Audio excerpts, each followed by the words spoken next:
പരിശുദ്ധ പരമ ദിവ്യകാരുണ്യത്തിന് ഇത്രയും നേരം പറഞ്ഞതിൻ്റെ രത്നച്ചുരുക്കമുണ്ട്. എന്നുവെച്ചാൽ കർത്താവ് ചോദിക്കുന്ന ചോദ്യമുണ്ട്.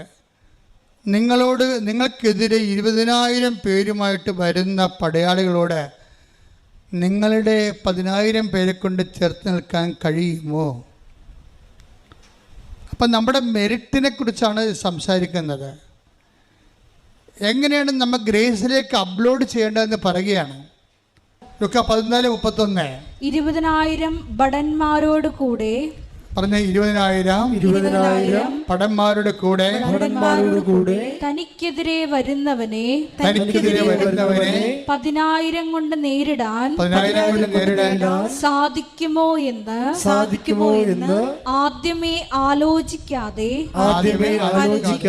മറ്റൊരു രാജാവിനോട് യുദ്ധത്തിന് പോകുന്ന ഏത് രാജാവാണുള്ളത്? അത് സാധ്യമല്ലെങ്കിൽ അവൻ ദൂരത്തായിരിക്കുമ്പോൾ തന്നെ ദൂതന്മാരെ അയച്ച് സമാധാനത്തിന് അപേക്ഷിക്കും. അതായത് എപ്പോഴും നമ്മൾ ശ്രദ്ധിക്കുക, നമ്മളുടെ ഒരു കഴിവ് അതാണ്. നമ്മുടെ 10,000 നമുക്കുള്ളത്. ഇപ്പം ഇതെല്ലാം ഈ ടൈപ്പ് പാർട്ടിയാണ്. പരീക്ഷ ആയാലും ശരി, മിനി ആയാലും ശരി, സ്വാതി ആയാലും ശരി, അവരുടെ ജീവിത പ്രശ്നങ്ങൾ 20,000-ൻ്റെതാണ് അവരഭിമുഖീകരിക്കുന്നത്. അവർക്കെതിരെ വരുന്ന ജീവിതത്തിൻ്റെ പ്രഷർ അത്രയുണ്ട്. പക്ഷെ ഇവരുടെ കയ്യിൽ അതില്ല. ഇവിടെ കയ്യിൽ എന്താ ഉള്ളത്? 10,000 ഉള്ളൂ. 10,000 പോലും ഇല്ല ഭാഗത്തുങ്ങളുടെ കയ്യിൽ. 10,100 ഉള്ളൂ. അപ്പോഴെന്താ ചെയ്യേണ്ടതെന്ന് വെച്ച് കഴിഞ്ഞാൽ, ഇതിനെ എങ്ങനെ ഒരു 20,000 പേരോട് ഏറ്റുമുട്ടാൻ എങ്ങനെ നമ്മളെ എംപവർ ചെയ്യാൻ പറ്റുമെന്നാണ് ഉടമ്പടി ആലോചിക്കുന്നത്. ഈ അലീഷ എങ്ങനെ അത് ക്രാക്ക് ചെയ്തത്, മിനി എങ്ങനെ ക്രാക്ക് ചെയ്തത്, സ്വാതി എങ്ങനെ ക്രാക്ക് ചെയ്തത്, ഇവിടെ 20,000 ഇവർക്കുണ്ടായിരുന്ന 10,000-നെ ഇവർക്കെതിരെ വന്ന 20,000-നെതിരെ 40,000 ഉയർത്തി. ഇവിടെ കൃപ ഇവർ വർദ്ധിച്ചു. ഉടമ്പടി അത് ആക്ടിവേറ്റ് ചെയ്യുമ്പോഴൊക്കെ നിങ്ങളുടെ ബലം വർദ്ധിച്ചുകൊണ്ടിരിക്കും. നിങ്ങളുടെ വിശ്വാസത്തിൻ്റെ ബലം, ദൈവസ്നേഹത്തിൻ്റെ ബലമൊക്കെ വർദ്ധിച്ചുകൊണ്ടിരിക്കും. ഈ ബലം വർദ്ധിക്കുന്ന അനുസരിച്ചുകൊണ്ട് ഈ ബലം വർദ്ധിച്ചു കഴിയുമ്പോൾ സ്വാഭാവികമായിട്ട് നിങ്ങൾക്ക് പകരം, എപ്പോഴും ദൈവം പറയും, നിങ്ങൾക്ക് പകരം ഞാൻ എൻ്റെ ദൂതനെ അയക്കും. നിങ്ങൾ എപ്പോഴും നമുക്ക് പകരം ദൈവം നമ്മുടെ ഈ കളത്തിൽ ഇറങ്ങുന്ന ഒരു സമയമുണ്ട്. അത് നമുക്ക് പകരമായിട്ട് ഇറങ്ങുന്നതാണ്. ഉടമ്പടിയിൽ എപ്പോഴും പറയും, ഞാൻ ചെല്ലുമ്പോൾ ഞാൻ അമ്മയോട് പറഞ്ഞു, അമ്മേ നീ ഇവിടെ എങ്ങാനും ഉണ്ടെങ്കിൽ എന്നോട് സംസാരിക്കുന്ന ആൾ നീല ഷർട്ട് ധരിച്ചിരിക്കണം, അല്ലെങ്കിൽ നീല ബ്ലൗസ് ഇട്ടിരിക്കണം. അപ്പം എനിക്ക് മനസ്സിലാകും നീ ഇവിടെ ഉണ്ടെന്ന്. ഇങ്ങനെയാണ് ആൾക്കാർ കമ്മ്യൂണിക്കേറ്റ് ചെയ്യേണ്ടത്. ഇങ്ങനെ അപ്പോൾ മാതാവ് തന്നെ അവിടെ പറയും, എൻ്റെ സാന്നിധ്യം നിനക്ക് അവിടെ അറിയാൻ പറ്റും. ബ്ലൂ കളർ നീ കാണും, നിന്നോട് സംസാരിക്കുന്നു. അതുപോലെ അച്ചിട്ട പോലെ തന്നെ ആദ്യമായിട്ട് ആ സ്ഥലത്ത് ലാൻഡ് ചെയ്യാണ്.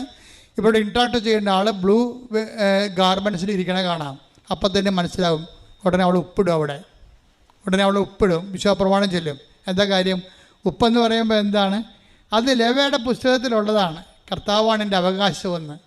എനിക്ക് ഇവിടെ അവകാശമില്ല.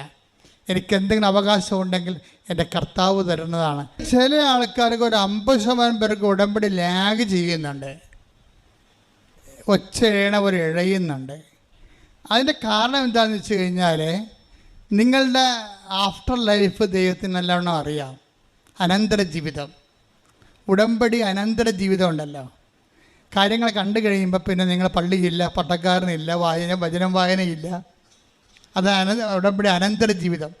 ഈ ദൈവത്തിന് വരാൻ പോകുന്ന സംഭവങ്ങൾ അറിയാമല്ലോ. പരിശുദ്ധാത്മാവിനെക്കുറിച്ച് ഈശോ പറയുമ്പോൾ വരാൻ പോകുന്ന കാര്യങ്ങൾ അവൻ പറയുന്നതാണ്. Take the word of God. യോഹന്നാൻ 16:14. അവൻ സ്വമേധയ ആയിരിക്കില്ല സംസാരിക്കുന്നത്. പരിശുദ്ധാത്മാവിനെ കുറിച്ചാണ് പറയണത്. പറഞ്ഞ അവൻ സ്വമേധയായിരിക്കില്ല സംസാരിക്കുന്നത്. അവൻ കേൾക്കുന്നത് മാത്രം സംസാരിക്കും. അവൻ കേൾക്കുന്ന മാത്രം സംസാരിക്കും. വരാനിരിക്കുന്ന കാര്യങ്ങൾ അവൻ നിങ്ങളെ അറിയിക്കും. അപ്പൊ പിതാവിന്റെയും പുത്രന്റെയും മനസ്സിലുള്ള സംഭവങ്ങളാണ് വരാനിരിക്കുന്ന കാര്യങ്ങൾ. നമ്മുടെ ഭാവി നമ്മളോട് കമ്മ്യൂണിക്കേറ്റ് ചെയ്യുന്ന ആളാണ് പരിശുദ്ധാത്മാവ്. നമ്മൾ വരാനിരിക്കുന്ന കാര്യങ്ങൾ പിതാവിനറിയാം. അതുകൊണ്ടാണ് ഈശോ പറഞ്ഞത് അത് പിതാവിന് മാത്രമേ അറിയത്തുള്ളൂ. പരിശുദ്ധാത്മാവ് വന്നു കഴിയുമ്പോൾ ഈ വരാനിരിക്കുന്ന കാര്യങ്ങൾ നമ്മൾക്കും അറിയാൻ പറ്റും. അതുകൊണ്ടാണ് ചിലർക്ക് ചില കാര്യങ്ങൾ മുൻകൂട്ടി വിവേചിക്കാൻ കഴിയുന്നതിൻ്റെ കാരണം അതാണ്. അപ്പം അതുകൊണ്ട് വരാനിരിക്കുന്ന കാര്യങ്ങൾ അവൻ നിങ്ങളോട് പറയും. ഇപ്പോൾ ദൈവത്തിനെ സംബന്ധിച്ചിടത്തോളം നിങ്ങൾ ഉടമ്പടി ഇവിടെ എടുക്കുമ്പോൾ തന്നെ വരാനിരിക്കുന്ന കാര്യങ്ങൾ പറയും. എന്താ കാര്യം? ഇവൾ കാനഡയിൽ പോയി കഴിഞ്ഞാൽ പിന്നെ പള്ളിയുമില്ല, പട്ടക്കാരനുമില്ല. കണ്ട ഏതെങ്കിലും നാട്ടുകാരനെ ഇവിടുന്ന് അവിടെ PR ഉള്ളവനെ അടിച്ചെടുത്ത് കല്യാണം കഴിക്കാൻ പറ്റുമോ എന്നായിരിക്കും ഇവൾ ചിന്തിക്കണത്. തീർന്നില്ല പരിപാടി. അവിടെ വെച്ച് തന്നെ എൻ്റെ കാര്യത്തിൽ തീരുമാനമായി. നീ ഇവിടെ ചവിട്ടുമ്പോൾ തന്നെ മാതാവ് പറയും ഓടരുതമ്മാവ ആളറിയാം. എന്താ പറയണത്? നീ ഉദ്ദേശിക്കുന്നത് എന്താ? നീ ഇവിടെ നേരെ കണ്ട കാനഡയിൽ പോയി എത്തുക, അവിടെ നിന്ന് ശേഷം അവിടെ PR ഉള്ളിടത്ത് കല്യാണം കഴിക്കുക, അവിടെ തന്നെ പ്രസവിക്കുക, അവിടുത്തെ കുഞ്ഞിനെ അവിടുത്തെ പൗരത്വം മേടിക്കുക. ഇങ്ങനെയുള്ള അഭ്യാസം മാത്രമേ ഉള്ളൂ. അതിനും ദൈവത്തെ എങ്ങനെ ദുരുവിനിയോഗിക്കാൻ പറ്റുമെന്ന് ചിന്തിച്ചുകൊണ്ടാണ് നീ കൃപാസനത്തിൽ വരണത്. വരാനിരിക്കുന്ന കാര്യങ്ങൾ അവൻ നിന്നോട് പറയും. അതാ വിഷയം. ഇത് ദൈവത്തിന് നേരത്തെ അറിയാവുന്ന കാരണം ഈ പണ്ടാരത്തിന് എന്തുകൊണ്ട് അനുഗ്രഹിച്ചിട്ട് എന്താ കാര്യമെന്ന് വിചാരിക്കും. എന്താ കാര്യം? അവരുടെ വയറ് മാത്രമേ ഉള്ളൂ, അവരുടെ ജീവിതം മാത്രമേ ഉള്ളൂ, ദൈവം പ്രാധാന്യമില്ല. അതുകൊണ്ട് ഇവിടെ വിദേശത്ത് പോകാൻ വേണ്ടി വന്ന് നിൽക്കുന്നവരോടെല്ലാം ഞാൻ പറയും, കുർബാന മുടക്കരുത്, കുടുംബപ്രാർത്ഥന മുടക്കരുത്. എനിക്ക് ഈ അപ്പനും അമ്മയും കുഞ്ഞുങ്ങളും എല്ലാം കൂടി വരുമ്പോൾ എനിക്ക് ഭയങ്കര ഇഷ്ടമാണ്. എന്തായാലും അവരെല്ലാവരെയും ബ്ലെസ് ചെയ്തിട്ട് ഒരുമിച്ച് നമുക്ക് പറയാമല്ല, ഒരുമിച്ച് ഞാൻ അവരെ ഉപദേശിക്കും. ഒരു സിംഗിളായിട്ടൊരു പേഴ്സൺ വന്നതിനേക്കാൾ കൂടി ഒരു കുടുംബമായിട്ടൊരു പേഴ്സൺ വരുമ്പോൾ അംഗീകരിക്കും. കാര്യം പക്ഷേ കുടുംബമായിട്ട് വരുമ്പോൾ അവർക്ക് കുടുംബമായിട്ട് ബന്ധമുള്ളവരായിരിക്കണം, ഉടമ്പടിയായിട്ട് ബന്ധമുള്ളവരായിരിക്കണം.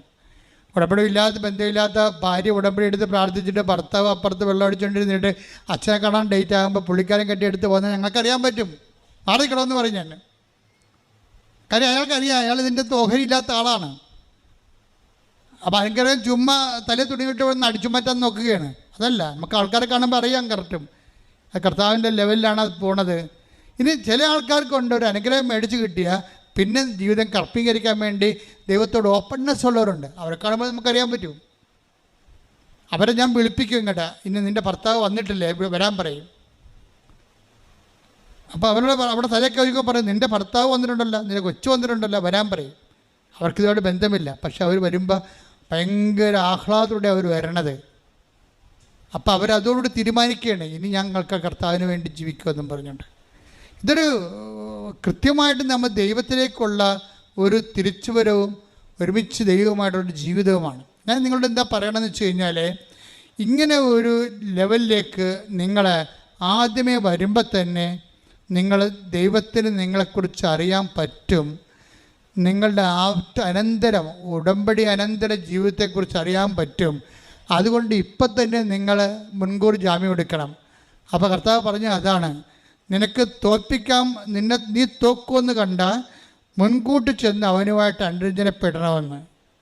അതുപോലെ തന്നെ നീ ഈ വിഷയത്തിൽ നാളെ പിഴച്ചു പോകുമെന്ന് കണ്ടു കഴിഞ്ഞാൽ ആദ്യമേ തന്നെ കർത്താവുമായിട്ട് അനുരഞ്ജനപ്പെടണം. കർത്താവേ, ഞാൻ വീഴാതിരിക്കാൻ എന്നെ താങ്ങണം, എനിക്ക് സത്യസന്ധമായിട്ട് ജീവിക്കാൻ ആഗ്രഹമുണ്ട്, നീ എന്നെ സഹായിക്കണമെന്ന് ആത്മാർത്ഥത്തോട് പറഞ്ഞാൽ കർത്താവ് നിന്നെ സഹായിക്കും. പക്ഷെ അതേസമയം നമ്മൾ ശ്രദ്ധിക്കേണ്ട കാര്യം, ഉടമ്പടി അനന്തര ജീവിതം ഉടമ്പടിയുടെ സമയത്ത് പ്രധാനപ്പെട്ട കാര്യമാണ്. കാര്യം നീ ഒരു കാര്യവും കണ്ടിട്ട് പിന്നെ ഉടമ്പടിയൊക്കെ വലിയ പാടല്ലേ ജീവിക്കാൻ, ആർക്കൊണ്ട് പറ്റുമെന്നൊക്കെ പറഞ്ഞുകൊണ്ടിരിക്കും. ചിലർ കഠിനമാണെന്നൊക്കെ പറയും. അവർക്ക് ചിലപ്പോൾ കഠിനമായിരിക്കും. കഠിനമല്ലെന്ന്, കാര്യം അവരുടെ ജീവിതം അങ്ങനെ വഴിപിഴച്ച ജീവിതമായിരിക്കും ചിലപ്പോൾ. ഇപ്പോൾ ഒരു ആവശ്യം വന്നപ്പോൾ മാത്രം ദൈവത്തിലേക്ക് വന്നിട്ട് വല്ലതും ഒക്കണമെങ്കിൽ ഒക്കട്ടെന്ന് വിചാരിച്ചുകൊണ്ടുള്ള ഒരു അഭ്യാസമായിരിക്കും നടത്തുന്നത്. പക്ഷെ അവർക്കും ഒരു അവസരം ദൈവം തരികയാണ്. അനുഗ്രഹം ലഭിച്ചു കഴിഞ്ഞാൽ പിന്നെ കൃപയിൽ നിൽക്കാൻ ഇതൊരു അവസരമാണ് നിങ്ങൾക്ക്. കർത്താവ് എന്നെ നിലനിർത്തി തരണമെന്ന് നിങ്ങൾ പ്രാർത്ഥിക്കണം. നിലനിർത്തി ഈ അരൂപിയിൽ നിലനിർത്തി തരണമെന്ന് പ്രാർത്ഥിക്കണം. അല്ലെങ്കിൽ ഉള്ള കുഴപ്പം എന്താ നിങ്ങൾക്കറിയാവോ? ഒരുത്തൻ ഒരിക്കൽ രക്ഷപ്പെട്ട് കഴിഞ്ഞാൽ വീണ്ടും അവൻ പഴയ അവസ്ഥയിലേക്ക് ഉടമ്പടി എടുത്തു, നിങ്ങൾ ഉടമ്പടി കൃപയിലേക്ക് വന്നു, വീണ്ടും നിങ്ങൾ വീണു പോയാൽ Hebrews 6:4 ഒരിക്കൽ പ്രകാശം ലഭിക്കുകയും പറഞ്ഞ ഒരിക്കൽ പ്രകാശം ലഭിക്കുകയും സ്വർഗീയ സമ്മാനം ആസ്വദിച്ചറിയുകയും പരിശുദ്ധാത്മാവിൽ പങ്കുകാരാവുകയും ദൈവവചനത്തിന്റെ നന്മയും വരാനിരിക്കുന്ന യുഗത്തിന്റെ ശക്തിയും രുചിച്ചറിയുകയും ചെയ്തവർ വീണു പോവുകയാണെങ്കിൽ അവരെ അനുതാപത്തിലേക്ക് പുനരാനയിക്കുക അസാധ്യമാണ്. ആ ഉടമ്പടി ജീവിതത്തിന് ശേഷം, അനുഗ്രഹം കിട്ടി അഭിഷേകം ലഭിച്ചതിന് ശേഷം വീണ്ടും അളിയാൻ പറഞ്ഞ് ആഘോഷിക്കാൻ പറഞ്ഞ് അങ്ങനെ ആഘോഷിക്കാൻ പോയാൽ പിന്നെ തിരിച്ചു വരാൻ പിന്നെ ഉടമ്പടി എടുത്ത് വിജയിക്കത്തില്ല. അതാണ് വിഷയം. അവനെ പട്ടി എന്നൊക്കെ വിളിക്കണം ദൈവം. പട്ടി, പന്നി എന്നൊക്കെ വിളിക്കണം. ഉടമ്പടി എടുത്തതിന് ശേഷം അവൻ വിശുദ്ധി പ്രാപിച്ചു, ദൈവത്തിൻ്റെ കൃപ മനസ്സിലാക്കിയ ശേഷം വീണ്ടും ഏതെങ്കിലും തരത്തിൽ കുരുങ്ങിപ്പോവുകയാണെങ്കിൽ, അവൻ്റെ ജഡികമായ മോഹങ്ങളെ കുരുങ്ങിപ്പോവുകയാണെങ്കിൽ അവന് ദൈവം വിളിക്കുന്നത് പന്നി എന്നാണ്, അല്ലെ പട്ടി എന്നാണ്. അപ്പോൾ അതൊക്കെ മനസ്സിലായില്ലേ? കുളിച്ച പന്നി ചെളി കിടന്ന് വീണ്ടും ഉരുളുന്നു, പട്ടി ഛർദ്ദിച്ച് തന്നെ പിന്നെയും തിന്നുന്നു. കണ്ട, ആ പഴയ മ്ലേച്ഛത വീണ്ടും തിന്നണമെന്നാണ് പറയണത്. നായി ഛർദ്ദിച്ചത് തന്നെ വീണ്ടും ഭക്ഷിക്കുന്നു. ഉടമ്പടി ഉഴപ്പിയിട്ട് പിന്നെ പഴയ ജീവിതത്തിലേക്ക് പോയി കഴിഞ്ഞാൽ വിളിക്കണ വിളിയാണ് ആരും നായായി, പിന്നെ പട്ടിയായി. പട്ടി ഛർദ്ദിച്ചത് തന്നെ വീണ്ടും ഭക്ഷിക്കുന്നു. പഴയ അഴുക്ക് കെട്ട ജീവിതത്തിലേക്ക് പോവുകയാണ്, വീണ്ടും ഭക്ഷിക്കുന്നു. കുളിച്ച പന്നി ചെളിക്കുണ്ടിൽ വീണ്ടും ഉരുളുന്നു എന്ന പഴമൊഴി അവരെ സംബന്ധിച്ച് ശരിയാണ്. ഇപ്പം മനസ്സിലായില്ലേ? ഒറ്റടക്ക് പോകത്തില്ലെന്ന് മനസ്സിലായില്ലേ? ഇപ്പം നമ്മൾ എപ്പോഴും ഓർത്തേക്കണം, ഇതൊരു ദൈവമായിട്ട് ഇടപെടുന്നത്. ദൈവത്തിന് മരണമില്ലാത്ത കാരണം ഇത് ജീവിതം. ഇപ്പം ഞാൻ ഇന്നലെ അയർലൻഡിൽ നിന്ന് ഒരു അച്ഛൻ വന്നു, എന്നെ അയർലൻഡ് ധ്യാനിപ്പിക്കാൻ കൊണ്ടുപോയ അച്ഛനാണ്. അപ്പം അദ്ദേഹം ചങ്ങനാശ്ശേരിക്കാരനാണ്. അദ്ദേഹം ഇവിടെ വന്നപ്പോൾ എന്നെ കാണാൻ വന്നപ്പോൾ അദ്ദേഹം എന്നോട് എന്ത് സന്തോഷവും സ്നേഹമാണ്. എന്താ പറഞ്ഞാൽ, എൻ്റെ അച്ഛാ, കഴിഞ്ഞ കൊല്ലം അയർലൻഡ് നടത്തിയ ഉടമ്പടിയുടെ ആൾക്കാർ, ഉടമ്പടി ധ്യാനമാണ് അവിടെ നടത്തിയത്, അവർ ഇന്നും നമ്മുടെ എല്ലാ പള്ളികളിലും നിറഞ്ഞു നിൽക്കുകയാണ്. അവരെല്ലാവരും ഇന്ന് കുമ്പസാരിക്കുന്നുണ്ട്, എല്ലാവരും ഇന്ന് കുർബാന സ്വീകരിക്കുന്നുണ്ട്. അവരാരൂപി വിട്ടു പോകണില്ലെന്ന്. എന്ത് രസമാണ് കേൾക്കാൻ. ഒരു ഫോളോ അപ്പുമില്ല, ആരും അവിടെ ചെല്ലണില്ല. ഉടമ്പടി അതിൽ തന്നെ സെൽഫായിട്ട് തന്നെ നിങ്ങൾ നിലനിർത്തും. കാര്യം ഉടമ്പടിയിൽ അരൂപി അഭിഷേകം കിട്ടിക്കഴിഞ്ഞാൽ വേറെ അരൂപി നിങ്ങളില്ലെങ്കിൽ അതവിടെ തന്നെ വസിക്കും. അതാണ് പ്രശ്നം. പക്ഷേ ഉണ്ടെങ്കിൽ, വേറെ അരൂപി ഉണ്ടെങ്കിൽ, നീ ഒരു സമാധാനം ആശംസിച്ച് കഴിഞ്ഞാൽ, നീ ഒരു സ്നേഹം ആശംസിച്ച് കഴിഞ്ഞാൽ, നീ ഒരു വിശ്വാസം ആശംസിച്ച് കഴിഞ്ഞാൽ, അതിനോട് സഹകരിക്കാനുള്ള അരൂപി അവിടെ ഇല്ലെങ്കിൽ ഇത് റിട്ടേൺ അടിക്കും. അനുഗ്രഹത്തിൻ്റെയൊക്കെ ഒരു പ്രശ്നം അതാണ്. നീ ഏത് ഭവനത്തിൽ ഇട്ടേക്കപ്പെടുമ്പോൾ 10:12 നിങ്ങൾ ആ ഭവനത്തിൽ പ്രവേശിക്കുമ്പോൾ അതിന് സമാധാനം ആശംസിക്കണം. സമാധാനം പരിശുദ്ധാത്മാവിന്റെ ഫലമാണ് സമാധാനം. ആ ഭവനം അർഹതയുള്ളതാണെങ്കിൽ, പരിശുദ്ധാത്മാവിന് അർഹതയുള്ളതാണെങ്കിൽ നിങ്ങളുടെ സമാധാനം അതിൽ വസിക്കട്ടെ. നിലനിൽക്കും. അർഹതയില്ലാത്ത വേറെ അരൂപി ഉണ്ടല്ലോ, വേറെ അരൂപി. നിങ്ങൾ സായിപ്പ് വരുമ്പോ കവാത്ത് മറക്കത്തില്ലേ? നോട്ട് ഇട്ടിപ്പിക്കാം, അല്ലെങ്കിൽ അവിടെ കൊണ്ടുപോകാം, ഇവിടെ കൊണ്ടുപോകാം ഇതൊക്കെ പറഞ്ഞു വരുമ്പോൾ, അല്ലെങ്കിൽ വേറെ ഭാര്യ ജീവിച്ചിരിക്കുമ്പോൾ തന്നെ വേറെ ഒരു കുറച്ചുകൂടി ഇങ്ങനെ ഭംഗിയുള്ള പെണ്ണ് കാണുമ്പോൾ ഇവൻ ഇങ്ങനെ ഒലിപ്പിച്ചോണ്ട് നോക്കിക്കഴിഞ്ഞാൽ തന്നെ അരുവി വേറെയാണെന്ന് മനസ്സിലായില്ലേ? അത് ഭർത്താവിന് മാത്രമല്ല, ഭാര്യയ്ക്കും ബാധകമാണ്. നിൻ്റെ ശരീരത്തിന് എതിരായിട്ടുള്ളൊരു പാപം നിൻ്റെ കയ്യിൽ നിന്ന് വന്നാൽ അരുവി ചേഞ്ച് നടത്താം. ജഡാരുവിലായി നീ പ്രവർത്തിക്കണത്. ഈ ജഡാരുവി വന്നു കഴിഞ്ഞാൽ എന്ത് ചെയ്യും? പിന്നെ അവിടെ എന്ത് ചെയ്യും? റിട്ടേൺ ചെയ്യും, തിരിച്ചു പോരും. പരിശുദ്ധാത്മാവ് തിരിച്ചു പോരും. അതാണ് അതിൻ്റെ അരുവി അവിടെ ഉണ്ടെങ്കിൽ അതവിടെ നിലനിൽക്കും. അപ്പോൾ ഈ ദൈവകൃപയിൽ നിലനിൽക്കുകയാണെങ്കിൽ നീ ഉടമ്പടി ഐശ്വര്യങ്ങൾ ഇങ്ങനെ തുടർന്നു കൊണ്ടേയിരിക്കും. നീ ദൈവകൃപയിൽ നിന്ന് വ്യതിലിച്ച് മാഞ്ഞ സാധനം തിട്ടടിക്കാം. തിട്ടടിച്ചാൽ എന്ത് ചെയ്യും? പ്രൊട്ടക്ഷൻ പോകും. പക്ഷെ അങ്ങനെ ഈ പ്രൊട്ടക്ഷൻ പോകുന്നതുകൊണ്ട് ഇത് അവസാനിക്കത്തില്ല. വൺസ് ദൈവം ഇറങ്ങിപ്പോന്നു കഴിഞ്ഞാലുള്ള കുഴപ്പം എന്താ? ദൈവം ഇറങ്ങിപ്പോന്നു കഴിഞ്ഞാൽ, ഒരു ജീവിതത്തിൽ നിന്ന് ദൈവം ഇറങ്ങിപ്പോയാൽ പിന്നെ അതിനേക്കാൾ ദൈവം ഇറങ്ങി, നമുക്ക് ഭർത്താവ് ഇരിക്കേണ്ട സ്ഥലത്ത് ഭർത്താവ് ഇരുന്നില്ലെങ്കിൽ പട്ടി കയറിയിരിക്കുമെന്ന് പറഞ്ഞ പോലെ ദൈവം ഇരിക്കേണ്ട സ്ഥലത്ത് നിന്ന് ദൈവം ഇറങ്ങിപ്പോന്നാൽ പിന്നെ ആര് കയറിയിരിക്കും? പിശാച് കയറിയിരിക്കും. ക്രിസ്തു നിങ്ങളിലേക്ക് ഉണ്ടെങ്കിൽ ഈ സാധനം ഇറങ്ങി മാറി നിൽക്കും. നമുക്ക് ക്രിസ്തുവിൻ്റെ അരുവിയോട് നമ്മൾ സഹകരിക്കുകയാണെങ്കിൽ ക്രിസ്തുവിൻ്റെ അരുവി നിലനിന്ന് പോകും. അല്ല, നമ്മൾ സഹകരിക്കാതെ പണം കണ്ടപ്പോൾ കുറച്ചുകൂടി പണം ഉണ്ടാക്കാൻ വേണ്ടി ഏതെങ്കിലും വിസ തട്ടിപ്പൊക്കെ നടത്തി ഏജൻസി കളിച്ച് അവൻ്റെ പണം പിടുങ്ങി അവൻ സമ്പത്തിൻ്റെ പിശാചിനെ നീ വലിച്ചു കയറ്റി കഴിഞ്ഞാൽ ടക്ക് നീ സാധനം അടിച്ചു മാറ്റും. അപ്പോൾ അത് അരി മാറും. വളരെ ശ്രദ്ധിച്ച് വേണം. ദൈവത്തെ കൊണ്ട് ജീവിക്കണമെങ്കിൽ ദൈവത്തെ കൊണ്ട് തന്നെ ജീവിക്കണം. പിന്നെ പിശാചിനെ കൊണ്ട് ജീവിക്കാൻ ദൈവത്തെ കൊണ്ട് ജീവിക്കണം. പോരട്ടെ എന്നുള്ള ജഡത്തിൻ്റെ അരൂപികളുണ്ടല്ലോ, അതാണെങ്കിൽ സ്വാഭാവികമായിട്ട് അവൻ്റെ അന്ത്യസ്ഥിതി, ബൈബിൾ പറഞ്ഞതാണ്, അവൻ്റെ അന്ത്യസ്ഥിതി ആദ്യത്തിനേക്കാൾ മോശമായിരിക്കും എന്നാണ്. ഇപ്പം തന്നെ ഈശോ എന്താ പറഞ്ഞിരിക്കുന്നത്?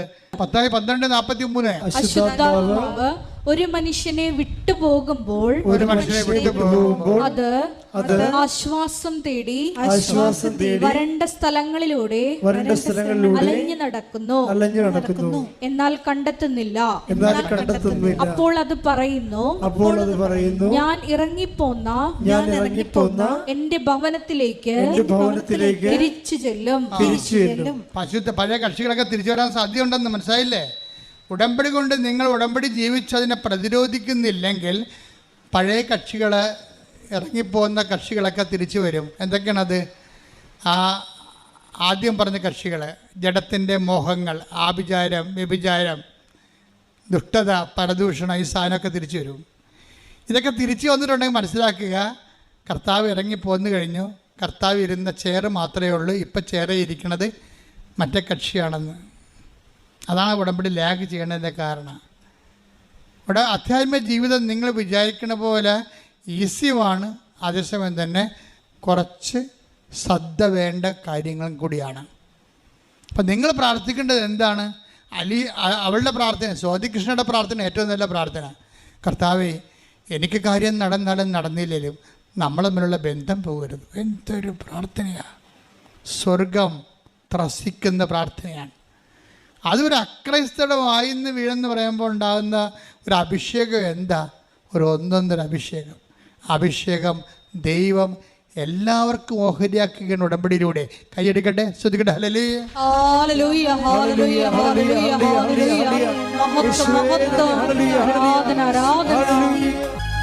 എൻ്റെ മക്കളെ, കൈകൾ നെഞ്ചത്ത്, ഇടത് കൈ നെഞ്ചത്ത്, വലത് കൈ ശിരസ്സിന് വെച്ചുകൊണ്ടാണ് നമ്മൾ പ്രാർത്ഥിക്കുന്നത്. ഓൺലൈനിലുള്ള എൻ്റെ സഹോദരങ്ങൾ ഇതുപോലെ ചെയ്യേണ്ടതാണ്. ഈ പ്രാർത്ഥന ഏത് കാലത്ത് കേട്ടാലും അതുപോലെ ചെയ്യണം. ഉടമ്പടി ധ്യാനം വചനാധിഷ്ഠിതവും ഉടമ്പടി അടിസ്ഥാനപരമായത് കാരണം ഏത് കാലത്തും വർക്കൗട്ട് ചെയ്യുന്നത്. നീ അതിൽ വിശ്വാസവും ദൈവസ്നേഹവും അർപ്പിച്ചാൽ മതി.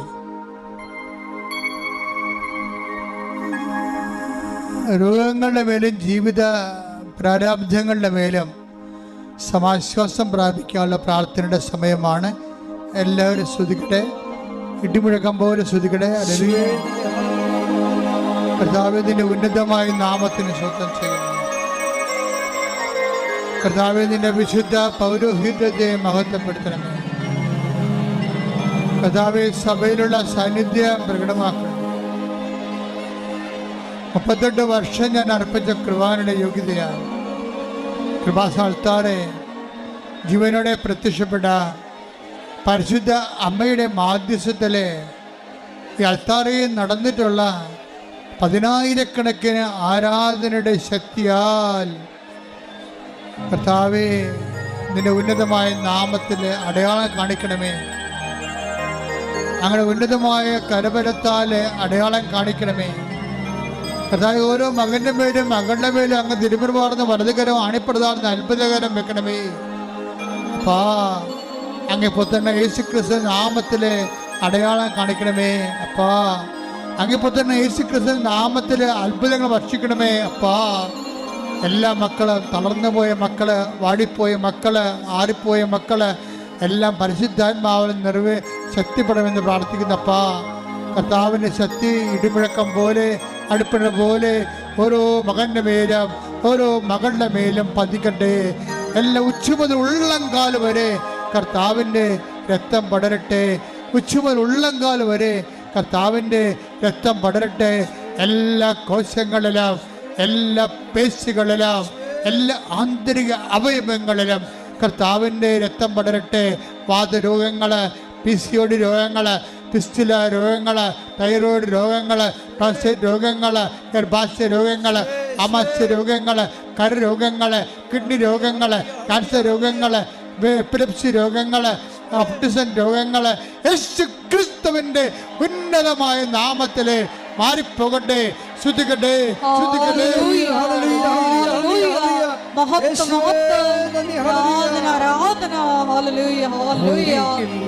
എല്ലാ രോഗങ്ങളും സുഖപ്പെടുത്തിക്കൊണ്ട് നാമത്തെ ആരാധനയിലൂടെ വീണ്ടും വീണ്ടും മഹത്വപ്പെടുത്തണമേ. ഒരുമിച്ച്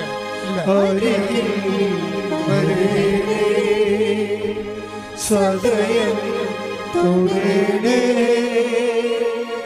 സുഖമായി എൻ്റെ ഉള്ളം. കൈകൾ കൂപ്പുക.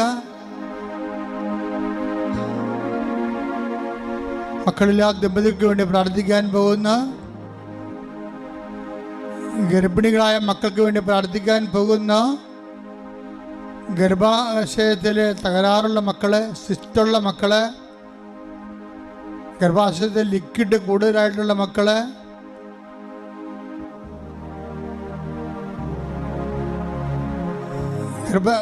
ഗർഭസംബന്ധമായ അരിഷ്ടതകളിലൂടെ പോകുന്നവരെ, അവരെല്ലാവരെയും പരിശുദ്ധ അമ്മയുടെ മാധ്യസ്ഥത്തില് ഈശോ കേൾപ്പിക്കുന്ന സമയമാണ്.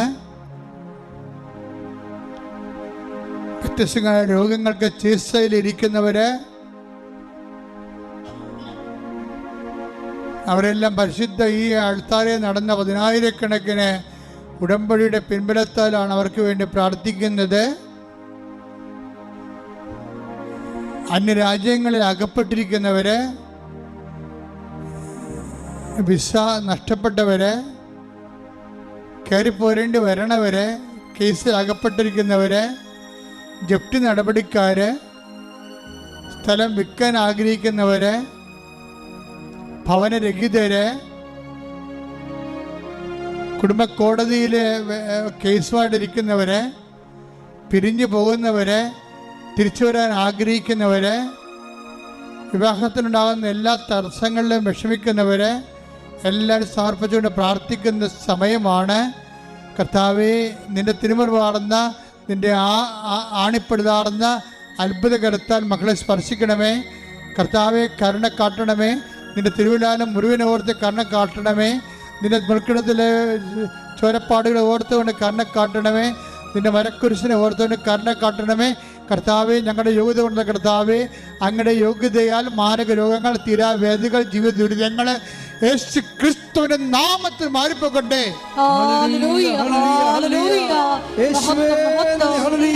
എല്ലാ ജീവിത ദുരിതങ്ങളും മാറിപ്പോയിക്കൊണ്ട് ആരാധനയിലൂടെ വീണ്ടും വീണ്ടും മഹത്വപ്പെടുത്തണമേ.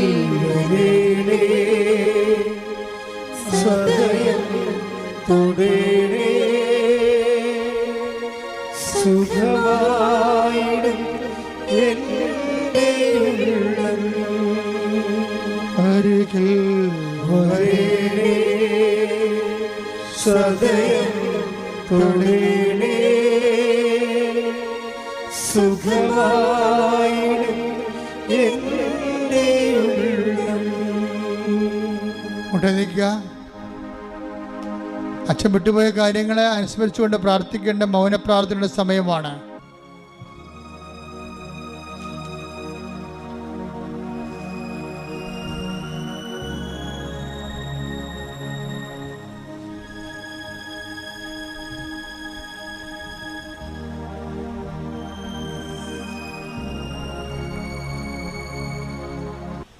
ആശീർവാദം.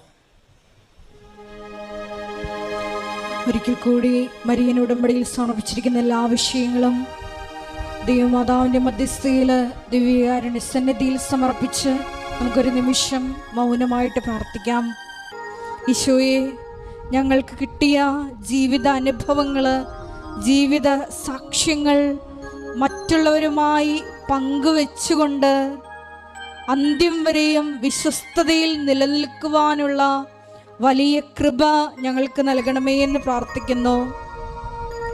സാക്ഷ്യ ജീവിതവും പ്രേക്ഷിത പ്രവർത്തനവുമെല്ലാം ഈശോയെ ഞങ്ങളുടെ സമ്പത്ത് പങ്കുവെക്കുന്നതിനേക്കാൾ അപ്പുറം ഞങ്ങൾക്കുള്ള കഴിവുകളും സമയങ്ങളും അതാവശ്യമുള്ളവരുമായിട്ട് പങ്കുവെക്കുക എന്നതുകൂടിയാണെന്നുള്ള വലിയ വചന വിചിന്തനത്തിന് ഞങ്ങൾ നന്ദി പറയുന്നു.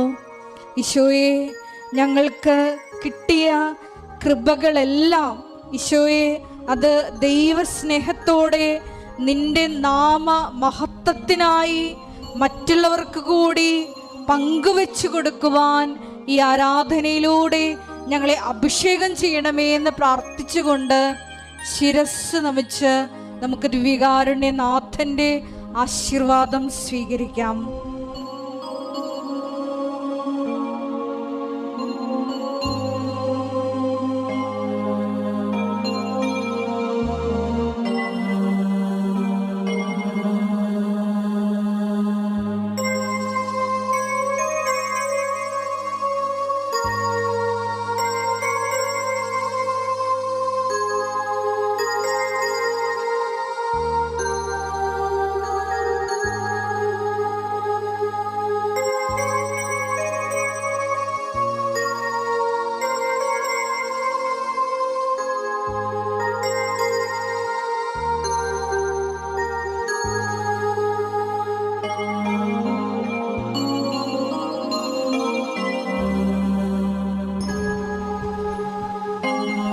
പരിശുദ്ധ പരമമാ ദിവ്യകാരുണ്യമേ, എന്നുമെന്നും അങ്ങേക്കാരാധന.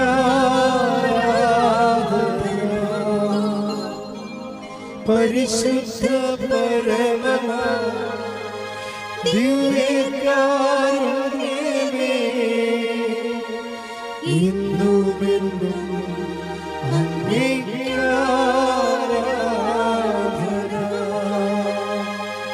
പരിശുദ്ധ പരമമാ ദിവ്യകാരുണ്യമേ, എന്നുമെന്നും അങ്ങേക്കാരാധന.